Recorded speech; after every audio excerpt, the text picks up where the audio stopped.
What's up, guys? Welcome to the Chasing Pelagics channel. This is your SoCal fishing forecast for Thursday, May 20th. If it's your first time here, we do this every Wednesday night, bringing you the latest, greatest fishing information off the water. And if you like what you see, make sure you give us a thumbs up and subscribe and share to the channel. Let's get into the weather here. Quick look at the 10-day. And as you can see, pretty much continuing same old conditions, spring conditions here. Partly cloudy days, somewhat foggy mornings, drizzle. And the only change we really got coming up here is going to be this wind pattern here on our windy.com model. And as you can see, we have the outside winds here picking up. And this is our traditional eddy model right here, okay? When we have outside winds come back around the bottom of San Clemente Island, and we get a south wind here. This makes for cloudy days, drizzle in the morning that you kind of usually burns off. But this actually keeps our water temps warm and actually helps extend them. But what you're going to see here as the week goes on, that these winds shift more west and out of that eddy condition. And this is probably going to cause some upwelling along the coast, particularly Friday and into Saturday.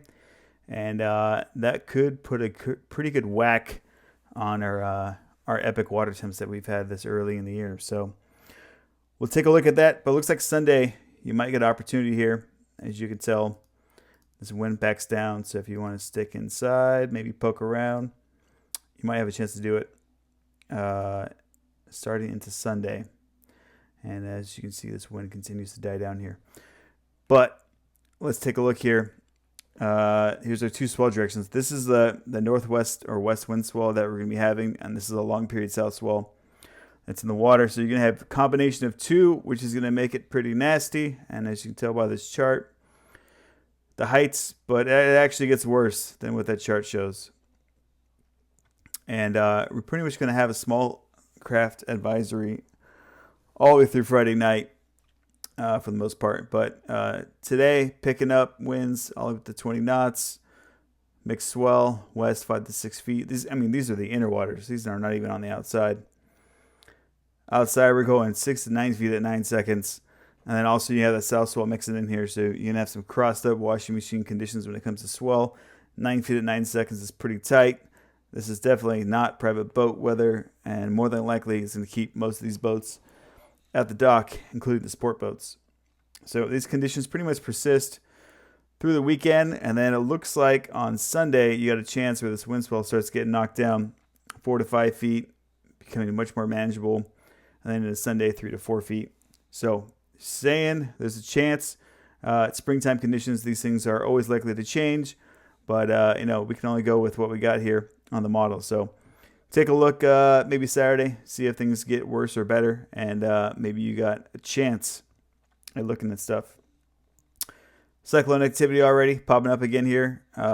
This is less than likely to form a storm at the moment, but I do like this tropical activity this early in the year. It's going to really help our water temps and maybe extend this fishing a little longer than it typically goes. So let's take a look at our charts here. This is our current chart. As of this morning at 1 a.m., every other chart looks absolutely terrible, including the chloro. Not really looking that great. So this is what happens when you have those eddy conditions. Although it does help the water temps, it really hurts the charts. So we'll get a good look at that. This weekend, if you didn't catch my post on Instagram, there was a ton of boat traffic. I left a comment on Thursday night or Friday about these tuna moving around and being springtime conditions that, these fish just don't settle in here, especially early in the season. And there's a good look at tuna at the 43 on Thursday night or Friday night. I posted that up in the comment section of the video. I try and do that if I see something that pops up that I think is interesting or helpful or something changed. I try and drop it in the comment section so I don't have to film a whole new video just telling you one quick thing. But these fish moved to the 43, and then they started zipping west again. And this is like the same pattern that we saw last month. These fish were way down south. They came up, 371. They hit the 43. They hit the weather buoy. They went west to the 81, through 81 to the condom, and back to the butterfly, back to the knoll. And then they kind of started doing the circle pattern again. So Friday we saw them here near the 43. Saturday went wild, and this must have been the only show in town because every sport boat from San Diego and even Orange County boats were all in this zone chasing these bluefin. So this is a problem with bluefin, is that they get very skittish and boat shy, and when you have people drive over them all day, they separate from their big schools and split up, and they kind of peter out, and they're really hard to track down. They get extremely boat shy after that, and it just really shuts down the bite. So all the guys that scored Friday, Saturday made it extremely tough for the guys on Sunday that went looking, that were still out here. But I put up a picture of the marine traffic, just the AIS data. And, this AIS data is just showing you boats that are over 65 feet. And just imagine all the private boats and all the other boats that were here at the island that were hanging out overnight, either trying to do the yellowtail thing or the tuna thing. It just turned into a complete circus. And, from what I heard for the people that were on the boats, that it was pretty wild. But anyways, got on the boat Saturday night at 22nd Street on the Amigo with Jessup and my regular charter group. Bunch of killers on the boat as usual, and we saw the tuna thing happening, and we brought stuff for it, but we were kind of shied away from it. And we're gonna try and go after this yellowtail if it was gonna work. It hadn't been biting super well, but we figured it'd be worth a shot and try and avoid the crowd. Got to Pyramid early morning. I got up at like 4, and we had live squid, really good looking live squid. And we used it throughout the day, and I'll tell you, nothing wanted it.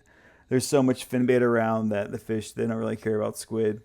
That might be something that might work at Catalina right now, but San Clemente Island, they didn't care if you had squid or not. Didn't change the bite whatsoever. But we had both squid and sardine. I fished some squid, live squid early morning for sea bass in the dark. So gray light, nothing really going on. No one had any bites. Did the dropper loop thing. No yellows around, poking around. We hooked like one stingray, and that was about it. And we did mess around with some whitefish too, I guess. Just messed around because we were bored. Sun came up. We poked around Pyramid Cove area, and you could tell there just wasn't any current. Slack tide was at like 9:30 or 10. So we just knew that the conditions weren't really looking that great. We threw a ton of bait in the water at the kelps and like barely picked up a couple bass. They just didn't really care for what we had planned. So we left Pyramid, checked out the boiler, no action there. Came around the corner of the lee side. There was still a couple private boats hanging out, trying to do the yellowtail thing also. And you could just see everyone was posted up, every quarter, half mile down the lee side of the island, trying to do the same thing that we were. Private boats and charter boats as well. Stopped in a couple spots, and there was a little bit of current, but it wasn't really enough. And the stuff that we were seeing just didn't even respond to the chum whatsoever. So we had a group decision based on what we were hearing that the boats that were in the 43, between the 43 and the island, had shifted more towards the 81 and a little bit west, and they were starting to see the fish that they had saw the day before move west, and they were having a hard time chasing them down at times too. But we figured if these yellowtail aren't going to bite, then we'll try and make a tuna bite happen. So we bailed on the island at 9:30, started fishing at 10:30. High tide was like 12:30 or 1, something like that. So we're trying to hit them into the slack tide would be the best time to try and get these fish when we're going to see them. And man, there was a lot of fish around. Most of the stuff on top was like 20-pound stuff. They'd puddle up, and if you got real close to them, they'd sink out. We dropped a lot of jigs on their heads. I got tired of throwing cold snipers, and they didn't want nothing to do with it. First one to stick one was my buddy Paul. Paul got one on a stick bait, and then he later hooking one on a sinker rig, both 20-pounders. And it seemed like a pretty good strategy. You'd pull up on them, throw jigs on them. If you didn't get bite in the first two casts, run back, throw on a sinker rig, and try and catch them before they swim away from the boat. And we were able to pick up those two fish basically with that strategy. And later another one on a flat fall. So that's kind of what worked during the daytime. After the high tide, you didn't really see any fish up top. I saw a mulla mulla and a juvenile mako do about 10 backflips, which is pretty fun to watch. But we ended up working this area and keep going west towards the 381. And I was telling Paul, I said, I bet you this fish run down to the condom just like they did last month. And they're just going to keep following this temp break. And here we are looking at this temp break on the chart. And he had this chart available on Saturday with the cloud cover. But, I mean, you can see this little line here. So it seems like that's what they were doing. And lo and behold, Monday and today and Tuesday, there's a boat over here working the condom. What results they had, I don't know. But I did see people were out looking at it. So it makes me think that they're sticking with it. But news to say, like 2 o'clock, it was about time to head back, and Captain Jeff wasn't too thrilled with the results we were getting for how much work we were putting in. And I've never been on a boat when this has happened before, but he asked if we wanted to stick it out and turn our overnight trip into a day and a half. And everyone on board was all for it. Like I said, this group is a bunch of killers. And we turned our trip into a day and a half. And we had heard from the Indy, and I think Game Changer was in the area too. And they said, hey, the night before was really good, between like 8 and 10. So stick it out till dark, and let's try and whack them. And then we'll head back around 10.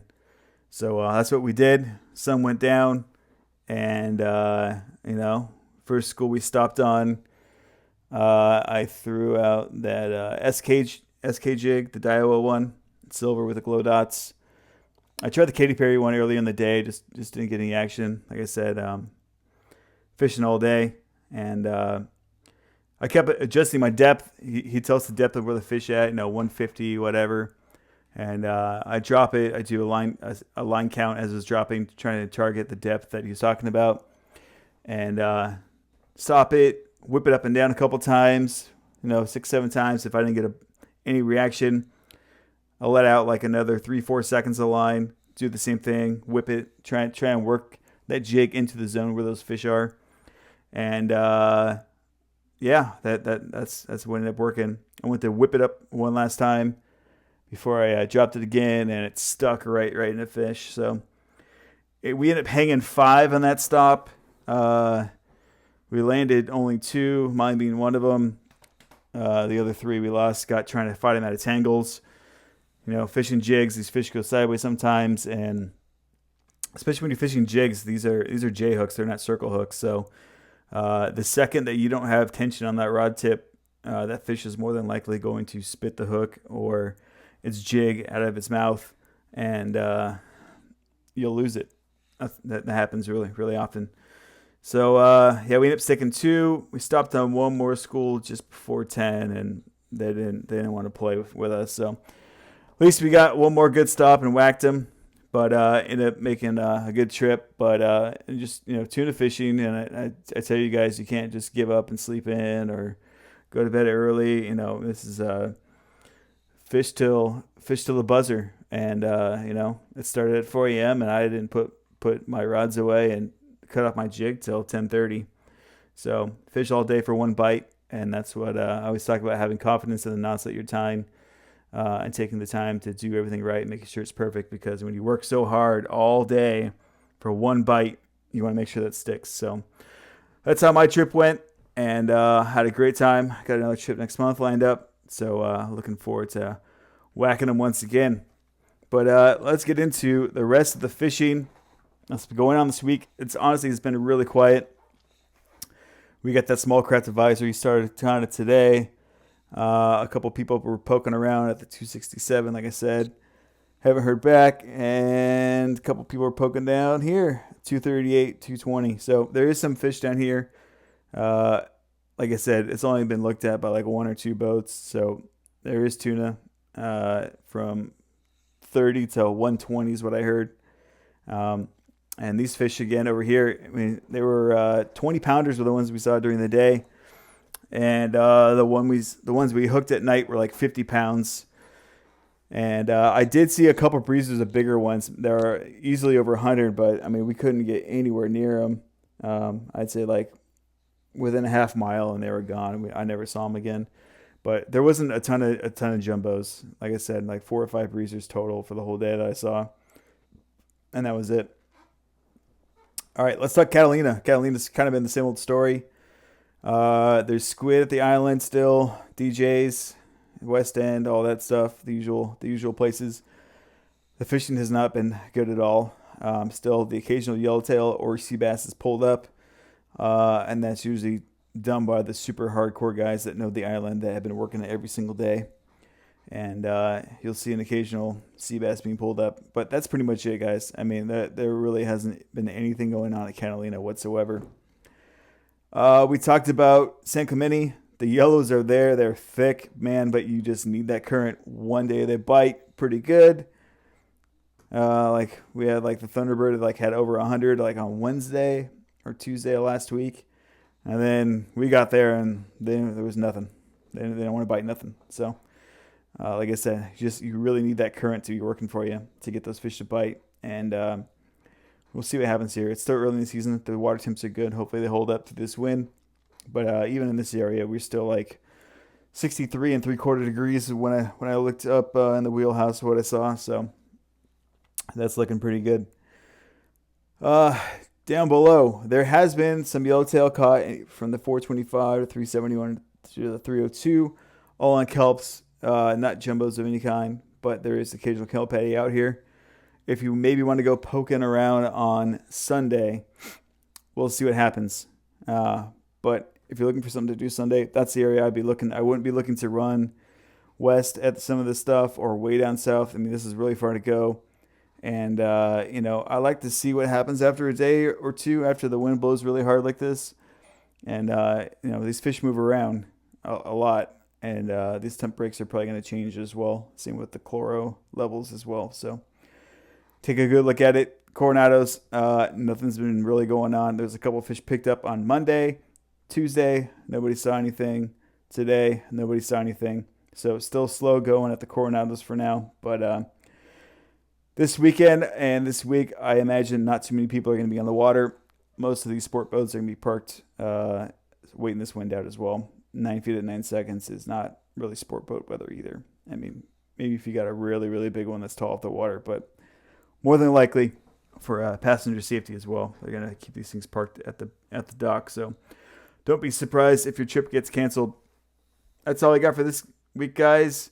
Enjoy yourselves, stay safe, and we'll see you out there on the water. If you like what you saw today, you can subscribe to our channel or follow us along on Instagram and Facebook. And always remember, share the stoke.